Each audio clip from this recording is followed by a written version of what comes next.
Miss Tierney, can you hear me? I can. Can you hear me? Wow, what a magic. Yeah, we did it. You know, Wow. it's a, I tell you, people, they say, Zia, you have an engineer in the studio, you got this. I said, I am all of them. I got all the hats that I'm wearing. Engineer, All the announcer. hats for almost 50 years. Yes, 47 this summer. And Holy cow. That's crazy. well, I tell you, it's a pleasure to add another legend to my list. We about in the last couple of years, 3 years, we had Karen Allison with us Nice. and also another wonderful singer that I'm sure you enjoy her music, Carmen Lundy. Yeah.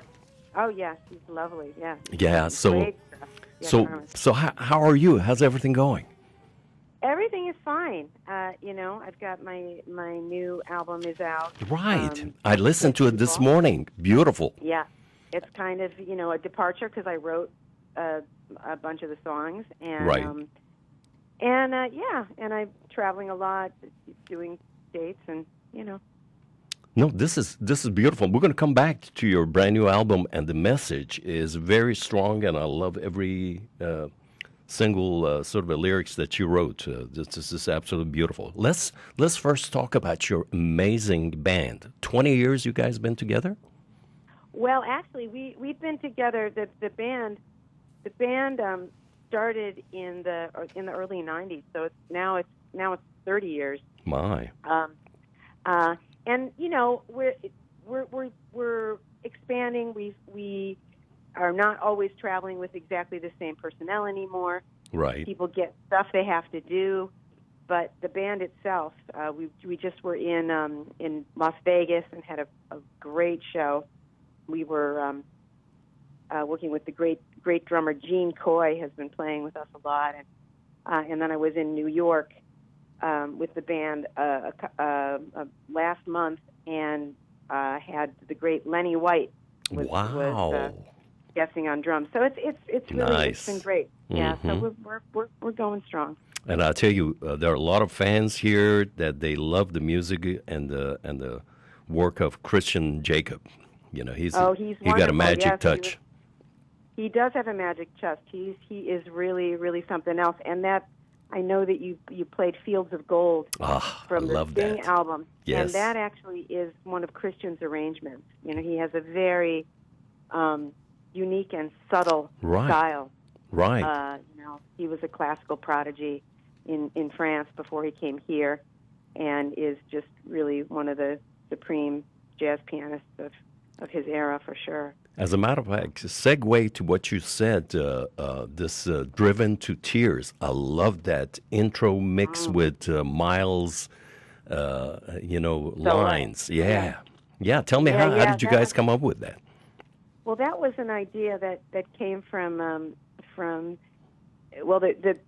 producer of that album was Trey Henry, our bass player in the band for 30 years.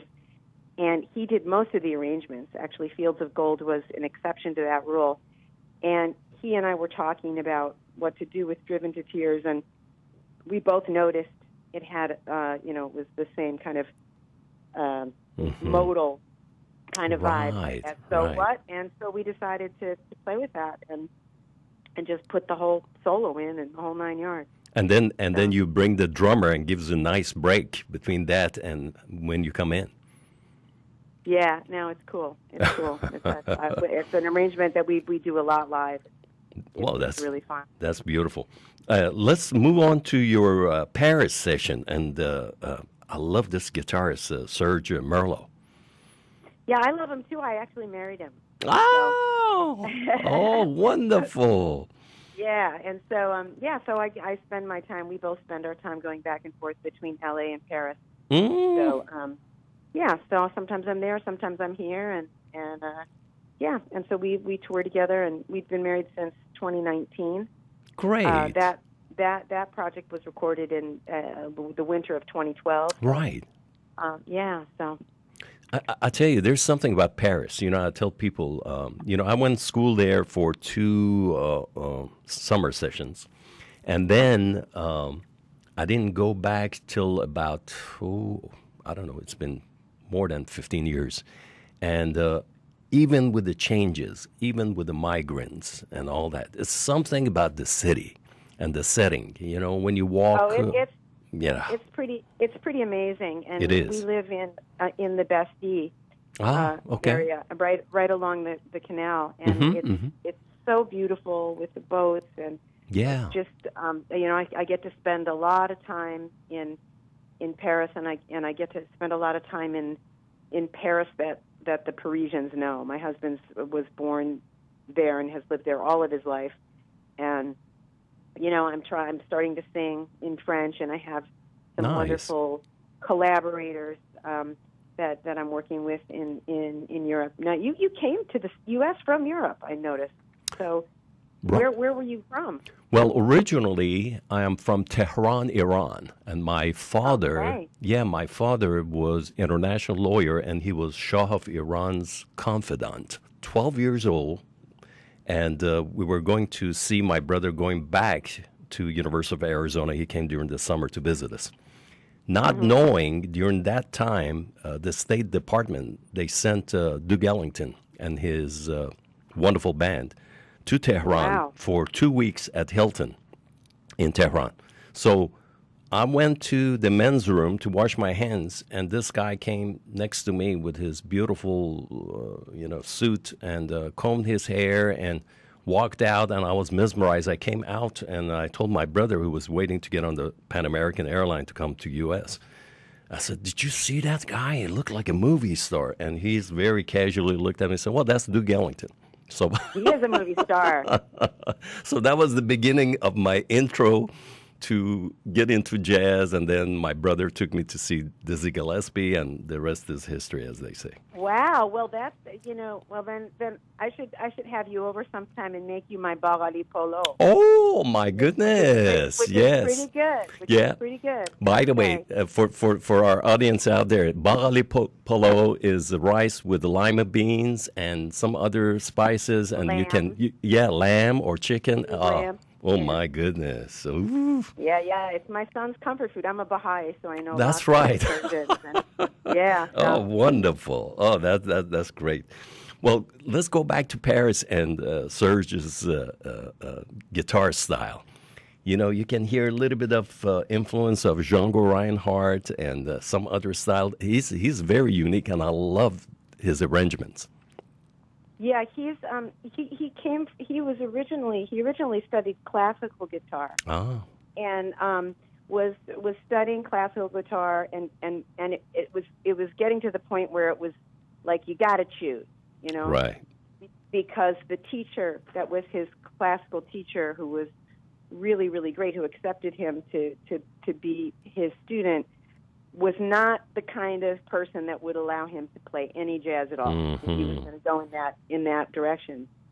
And Serge just decided that the stress of the classical guitar thing was just not for him, and he had sort of fallen in love with jazz, and so he went in the other direction. And but he has a lot of the sound, just the sound of his touch. It's similar. In a sense, it's similar to pianists that have a specific touch, like Bill Evans had a specific kind of touch on the instrument, and I think Serge has that. It's all about the sound, and I love his nylon, the classical guitar sound is really beautiful. But he also has a really, really nice, a really beautiful electric sound, and he just did an album. I should make sure that you get his album. He's got an album out called Noor, actually, which means light, and because he's a Baha'i as well, and he wrote a bunch of songs that had some. Anyway, his new album is all originals, and it's really cool. And you hear a lot of with Gary Versace on organ, and a great drummer, Antoine Paganotti from Paris. And you'd probably like it. It's a very cool album. Beautiful. Lots of cool stuff. For our listeners out there worldwide, Ms. Tierney Sutton, live on the phone with us, 9-time Grammy-nominated jazz vocalist, arranger, educator, And let's talk about your father. I didn't know that your father was a civil rights lawyer, and that's Yeah. interesting. And let's parlay that with your new album and the theme. Yeah, well, my dad was a civil rights attorney, and I found out much later that he was also kind of a jazz fan. But I didn't grow up listening to jazz. Mm-hmm. But when I got into it, he was so excited because he used to go to Chicago and hear Sarah Vaughan and all the great jazz people in Chicago. Wow. When he was a young man. Mm-hmm. But yeah, he was a civil rights attorney, a criminal lawyer, and a civil rights attorney, in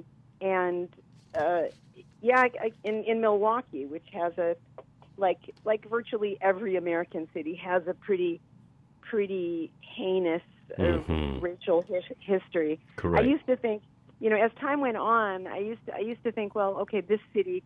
We grew up thinking that the South is really bad, and of course Alabama and Mississippi and all the rest of it. But then as you really learn the history, I realized that where I grew up was really pretty horrible and extremely segregated and with a lot of violence. And I remember growing up, my father suing the Milwaukee Police Department on behalf of a family whose son mysteriously committed suicide in custody, and of course probably did not. Right. So I grew up kind of understanding something about racial violence and some things that most of my peers in the suburbs didn't really have much exposure to. But at the same time, I was growing up in the suburbs, and I think a part of me couldn't really entirely absorb it, and so. In the summer, about 2019, I started to have a group that was meeting at my home that was basically talking about, it was kind of a conversation and education group about U.S. history and overcoming racism in America. And so a whole bunch of friends came and did this group. And then when the pandemic struck, there was an online group that was really getting deep into some of these things. And through that group, I learned a whole bunch of history that I had not really understood. As I learned things, I thought, wow, I think a lot of people don't know this stuff. Exactly. And then as sort of coincidentally, the San Gabriel 7, who is a group here in L.A. area, who do collaborative projects with lots of people. I don't know if you're familiar with Sinna Eeg, the wonderful singer, Danish singer. Oh, yeah. Well, she had done a project with them. They like to collaborate with people and create original music. And I was wanting to write more. I'd written lyrics to the Clint Eastwood theme that the band did, and I'd written a few lyrics to different projects over the years. But when the San Gabriel 7 approached me, I thought, okay, this is going to give me a deadline. I'm going to have to write. I'm going to have to create music. And I knew I was writing things with Serge anyway. Right. And so we put this project together, and then the title track, Good People, came out of this kind of deep dive into U.S. history that was, for me, eye-opening. I mean, it was really eye-opening. It was like, wow, I knew it was bad. I didn't know it was this bad.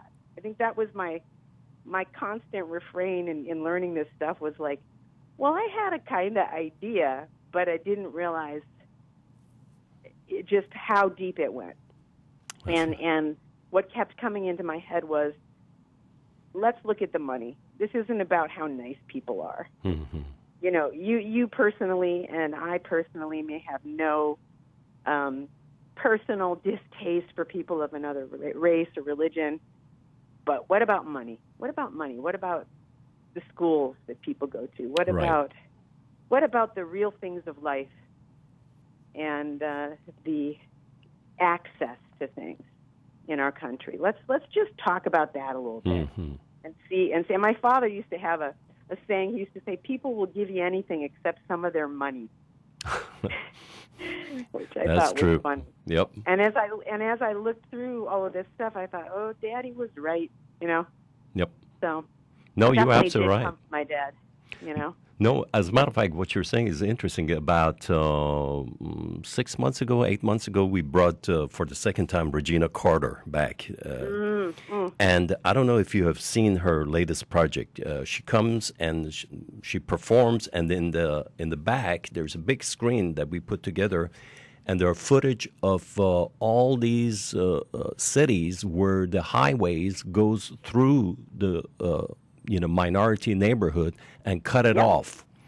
Yep. And it was designed by, to do that. It wasn't like, just by, sometimes the engineers Right. say, we cannot go this way, so we go the other way. No, it was designed to cut it off.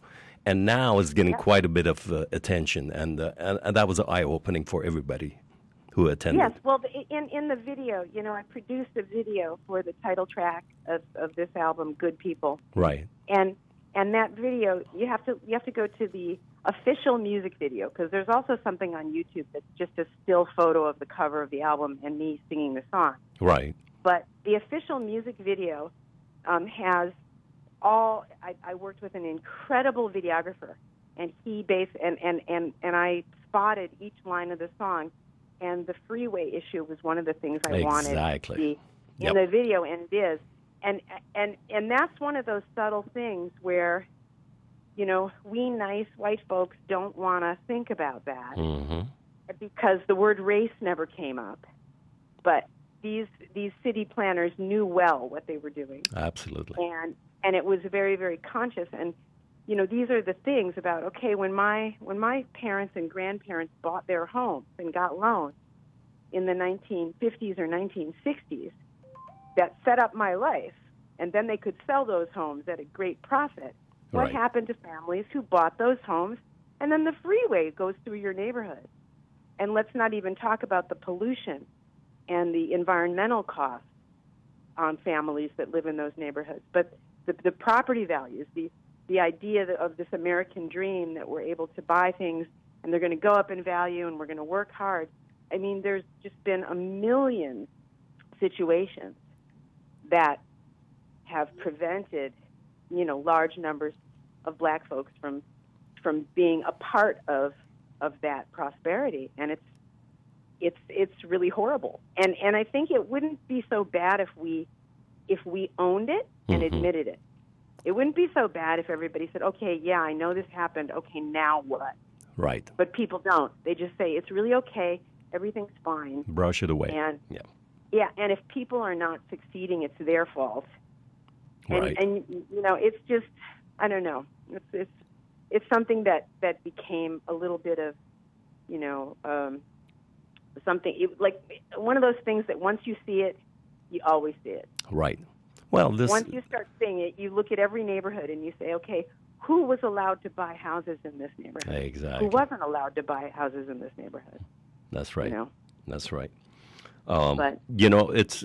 I'm glad that you're bringing this to the surface, and let people know, because, as you said, a lot of people, they don't know the history, and as I said, that Regina Carter concert, it was a great concert, but all the videography in the back and all the true sort of graphic information that they got from different sort of sources, showing how the developers and the city planners, they came up with what they've done. And then when you put it together, you see the trend. Yeah, and it's every city in America. That's right, the thing. Exactly.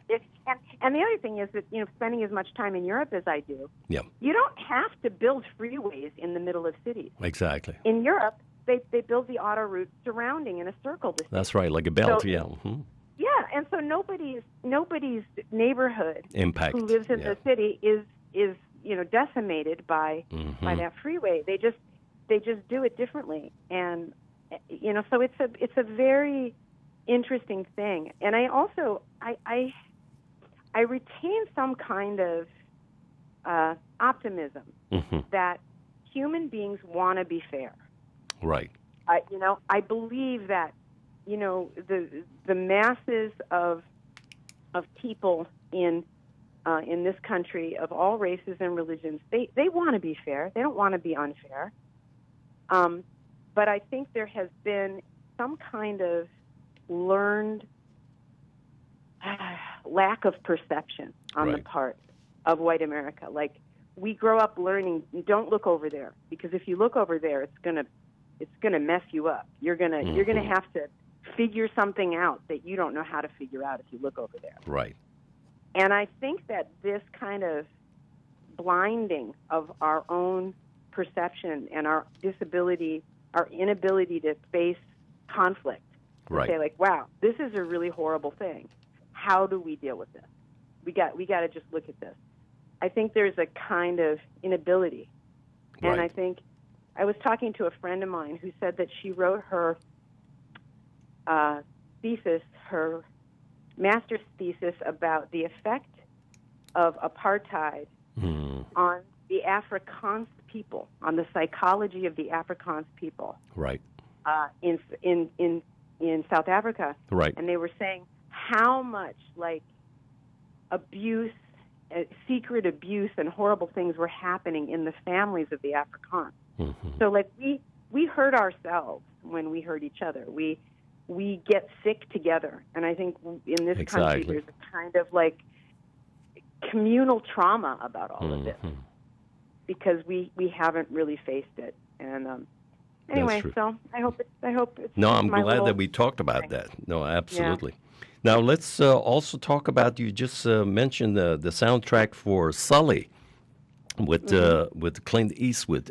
There's something about Clint Eastwood. I was growing up overseas watching Armed Force television, and we had the Armed Force radio, and that's why I got exposed to jazz. I was listening to Willis Conover and all those legends. And one of the things was we were watching, I think it's on Thursday or Friday nights on Armed Force television in Tehran. They were featuring Rawhide. And wow. Yeah, and I remember Clint Eastwood from way back then. I had no clue that he's big time into jazz. It's incredible.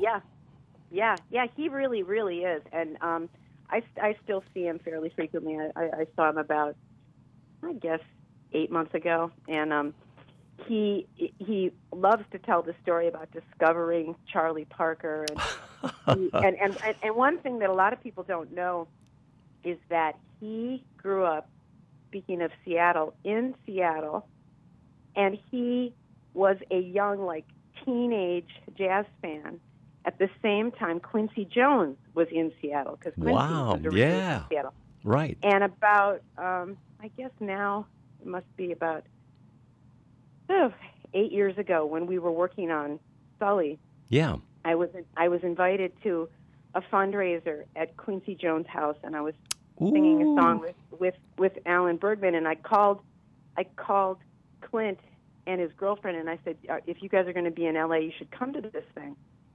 And it was so sweet. Wow. because Clint walks in and makes a beeline for Quincy, and the two of them were like little 15-year-old boys again, hanging out and talking about jazz. So this is people don't know this about Clint, that he and Quincy were teenage pals. That's right. Wow, that's interesting. Yeah, which I had no idea. So, and he's a deep jazz fan. He really, really, really loves jazz. Yeah, Quincy just turned 91. And by the way, I got to ask you a huge favor down the road at your convenience. For 47 years here on the LSU radio, Louisiana State University radio, when I, the new radio personalities that don't remember old radio, and I do. So we all have a theme before we start the show. My theme is Quincy Jones' version of Killer Joe. Oh, nice. Oh, yeah. And if there's any way we can get Mighty Q for 10 minutes or 15 minutes by phone, I'll be beside myself and tell him that here's a boy from Tehran, Iran, that came here and brought all jazz, educating people about jazz. And for 47 years, when he starts his show, he plays your Quincy Jones version of Killer Joe. And I love to talk to him for like 5-10 minutes. Well, So- I barely know him. I've met him. Met him several times through Alan and Marilyn Bergman because they're very close. Right. But if I see him, I will say something to him because one of the things he often talks about is that in the United States there should be a minister of culture. You know, there is no minister of culture in That's the United true. States. Yep. You know, which is weird. I mean, you would never not have such a thing in France or Yeah. I'm sure probably Iran even. Yes. Well, maybe not now. Not I now, don't know. but before, right? Yeah. During the So, Shah era. Yeah. So it's interesting, you know. That's But if I see him, I'll have that in mind. yeah. Put a bug in his ears. Yeah. I'll try. But I That'd be won't stand great. up. Well, let's. We're not exactly pals. Well, that's okay. Now, Clint, I could call up and say something too, but not Well, Quincy. yeah. I only have a few really famous friends, but mostly just my cat. Right. Let's talk about your recording with Al Jarreau. What a guy. I mean, I never got tired of seeing him. I don't know. I saw him 5 times. I never got tired of, the guy was something unique. There won't be another. He was special, man, and he was one of my first real heroes. Al Jarreau, Bobby McFerrin. You know, Al was really the one of my first absolute jazz heroes. You know, there's those early jazz recordings that Right. he made in the 1960s, 1964, 65. Right. Masquerade is Over and Sleep and Be. Oh, yeah. And then he did stuff with George Duke.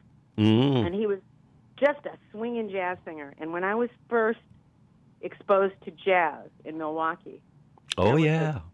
a great bass player who said, I want to play something for you. This guy's named Alan Anderson. And he put on a record and he said, guess who this is? I was kind of new to jazz, but I'd been listening to, Sarah and Ella and Right. Carmen and all of the famous folks. And he put on Al Jarreau's Masquerade is Over or Sleep and Be or one of these things. And I said, I was guessing women. I didn't know who it was. Oh, yeah. And I said, I know this person? He said, you definitely know this person. And then finally he told me it was Al Jarreau. And, of course, by this time, this was like in the 80s, early 80s. And mid-80s. And he was telling me that, that Al started as just a real jazz singer, but by this time he was having hits, in sort of the smooth jazz, Right. more pop kind of vibe, which was great. Right. And I liked that stuff, but when I heard him singing jazz, then I was like, Oh, yeah. okay, now we're talking. And I became really obsessed. And when I moved to L.A., I remember one night I was at Jerry's Deli after a gig, and it was about 2 o'clock in the morning because Jerry's was one of those places that was open late. Right. And Al Jarreau walked in with a bunch of people, and I screamed across Jerry's Deli, "You're my hero!" And I'm sure he didn't remember that. And then I met him years later. I was doing something with Hubert Laws at Oh, what a great guy.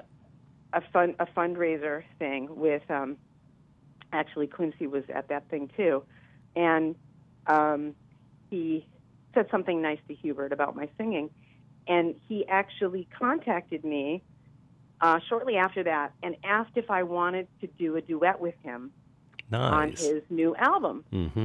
And I said, well, hell yeah, And I think it was the kind of thing where Nora Jones had said she was too busy, but I didn't care. I'll whatever. And I said, I will do it, but you've got to do a duet with me on my new Joni Mitchell record. Nice. And he said, yes. And so not only did he sing on that record, he did it for free. Oh, wow. Because I was going to do his, and I didn't end up doing his. So, so Great. that was a really, really special thing to be able to do. I loved him, and that's a really nice recording. Beautiful. Beautiful. So, by the way, I got to tell you a quick flashback. 1975, we went to New Orleans to Mahalia Jackson Auditorium and the concert arena. And George Benson just came out with Breeze In album, which changed the entire world, as you know. So, so we were sitting, and the guy came on stage, said, "We're going to have this young gentleman with his band to kick off the concert, and then after him, George Benson's going to come on stage." That was Al Jarreau. He came on stage and stole the show, and nobody had any idea who this guy is. And few people sitting in the back rows, they're saying, "Oh yeah, he might be from Southeast Louisiana. He's probably Al Jarreau, French guy." No, he probably was from Milwaukee. Well, exactly, and they didn't know that he's from Milwaukee. But boy, he did off that second album, Glow. In my opinion, that's a classic. And there is, as you know, there's a song about Milwaukee on that album. Which one? I did not. Oh my goodness. All yeah, right. it's All called. Right, I gotta check this out. Yeah, it's called Glow, Glow, the name of the album. And there's a song called Milwaukee, and he kills it. Okay. As a matter of fact, you might even do it yourself, after you listen to it. Should. Oh my goodness, it's good. Well, he makes reference to the fact that I'm from Milwaukee on the track we did together. Right. He thinks she's from Milwaukee. Right. And that was kind of our first bonding. I came up to him and I said, "Oh, how are you doing?" And I started speaking in this like Milwaukee accent. Right. And he came right back at me with that Milwaukee accent, and I said, "Oh, I didn't know black folks talked like that." And he said, "Oh, my brother talks exactly like this." And I said, "Oh my God." Oh, he was a trip, I tell you. Yeah, no, he was a great guy, and definitely one of the highlights of my career was being able to do just that one thing with him. He was it's just beautiful. Lovely. Beautiful. I want to tell our listeners about your brand new album, Good People, and the lyrics and the content is just absolutely beautiful, and you have such a tremendous orchestra behind you with trombonists and altoists and soprano sax and flugelhornists, and the list goes on, and it's really nice, and the lyrics are absolutely beautiful. Congratulations on that. Well, thank you. Yeah, and I encourage them to check out the video. Yep. Good People, Tierney Sutton with the San Gabriel 7 official music video. Because the interesting thing about the video is right at the beginning of the video, there's 10 seconds of music, of big band music. Right. That was actually written by my French friends, and it was written to be kind of like the TV themes of the 60s. Oh, yeah. Mm-hmm. Of the 50s and 60s. And so it's this very big band TV theme-ish, and as soon as you hear it, you know the vibe. Yep. And they gave me, I got the rights to use it. And That's then it's beautiful. all these 50s images to show, mm-hmm. and then we get into We Now Return, because it's about how we kind of snap into this idea of what America is without Absolutely. looking at what the actual reality mm-hmm. is. No, this is kind of, I tell you, music is, I think, a great venue to bring these things up. And people, they just tune in and they listen, especially the young generations. And I love that. I love the awareness. So thank you again. Oh, well, thank you for having me and for playing it.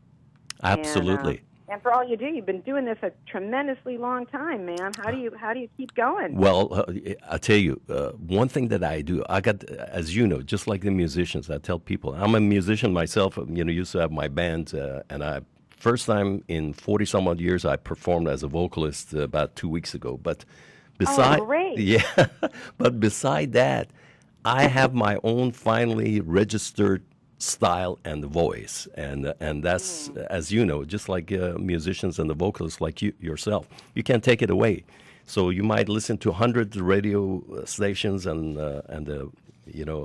personalities, but I carved my own finally. And as my wife said, So Zia, you've been doing 47 years. The next article about your show say 47 years of public service without earning a penny, and that should be the title.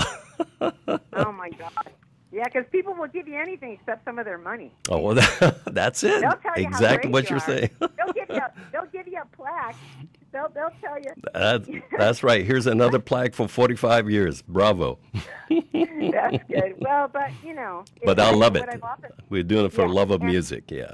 No, and that's the thing I bet I've said for many, many years that Yep. to be a jazz musician, the thing that is so sweet about it is that my life is surrounded by people like you that actually love the music. Absolutely. That actually appreciate it. Because there's not enough money in it Exactly. to attract anybody Exactly. else. Yeah. And so it's tricky to make a living. It's tricky for all of us. This That's is right. not an easy thing to do. But boy, you get to spend your life with people it's with spiritual. really beautiful motivation. It's spiritual, yeah. Yeah. And so that I don't envy the kind of life I get to have. Absolutely. I don't envy that it should be other than it is, because it's tough, but I understand it. Well, we want to thank you again. We want to thank Michael Carlson in Seattle. And you've been very kind to give us this time. And we're going to basically put this interview on YouTube very soon. And also there's going to be a link on KLSU Radio website. And we have a nice picture of you. And we put together on the website so people be aware of our interview live. And the beauty of it is not too many radio personalities dare to do live on spot. We do that. A lot of them, they take it, they tape it, they polish it, and then they release it. But I love it just like music. We do the improvisation like jazz. So that's great. That's great. So I want to thank you again. Merci beaucoup. Vous êtes très gentil aujourd'hui. Ah, merci. Merci à vous. And God willing, we're going to hopefully see you soon in Baton Rouge, part of our jazz series. We'll be in touch. I sure hope so. Okay, you be well. Yeah, you too. Again. Give my best. Take care. Bye. Bye-bye.